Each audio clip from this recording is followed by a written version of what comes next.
E esse anúncio que a Thaís destacou, feito na Truth Social, a rede social do Trump, a gente separou dois trechos para ressaltar o tom que foi usado pelo presidente dos Estados Unidos.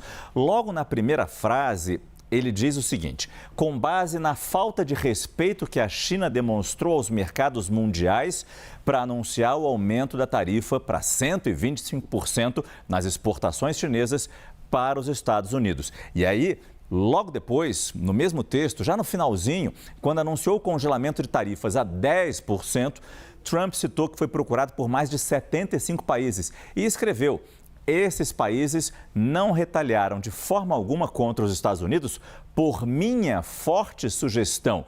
E continua falando que autorizou a pauta de 90 dias e uma tarifa recíproca substancialmente reduzida durante esse período. Eu converso agora com Lorival Santana para entender um pouco com o nosso analista de internacional, não que a gente não soubesse disso e não desconfiasse dessa maneira que Trump leva as coisas do pessoal para presidente dos Estados Unidos. Mas o que a gente pode tirar de interpretação nessa forma que ele escreveu hoje, esse, como a Thaís disse, recuo ou estratégia, como disse a Casa Branca? Lorival, boa noite.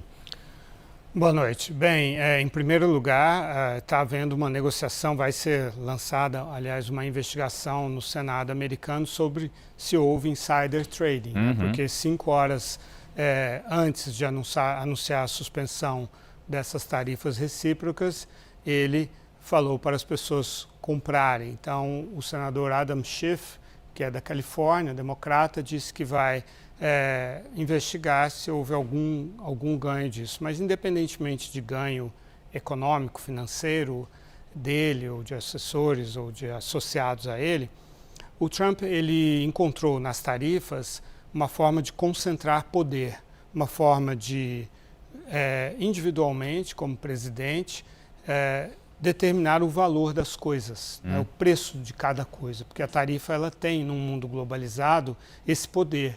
Então, ele concentra esse poder. Também está tramitando no Congresso uma proposta de obrigar o presidente a submeter ao Congresso decisões sobre tarifas, sobre comércio, para que ele não fique usando isso de forma tão arbitrária.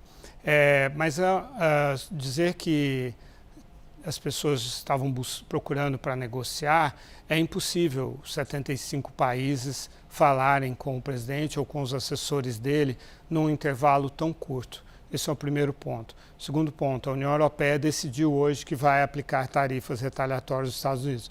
A União Europeia reúne 27 países, eles precisam de um tempo para tomar esse tipo de decisões. São decisões complexas que afetam a economia.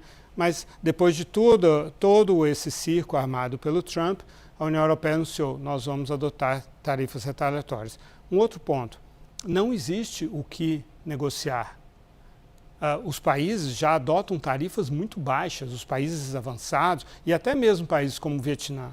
A tarifa média do Vietnã para os Estados Unidos é 1,1%. Então, para eles, não, a gente vai zerar a tarifa. De 1,1 para 0 é uma decisão fácil de adotar. Não tem nada a ver com os 90% que o Trump anunciou sobre o Vietnã, porque isso é um cálculo que foi feito para medir o déficit americano em relação ao Vietnã, e não para medir tarifas, E a China também seguiu no curso dela, quer dizer, ela adotou os 84%, o Trump, por causa disso, adotou os 125% em relação à China. E mais tarde, o Trump disse: eu gosto muito do Xi Jinping, ele é um homem muito bom e eu tenho certeza de que nós vamos negociar. Então, tudo isso demonstra que essa é uma estratégia apenas para, primeiro, atrair a atenção para ele. Segundo, para demonstrar o poder dele. E, em terceiro lugar, para depois voltar às coisas como elas eram, sabendo que não há muito o que ceder. Mas o que ficou claro hoje é que, para o Donald Trump, o limite são os títulos do Tesouro americano. Porque o que ele fez nos últimos dias acabou retirando a confiabilidade dos Estados Unidos como um porto seguro.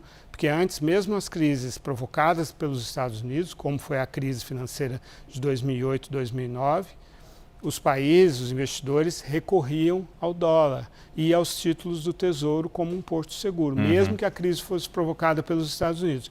Isso já não é mais verdadeiro.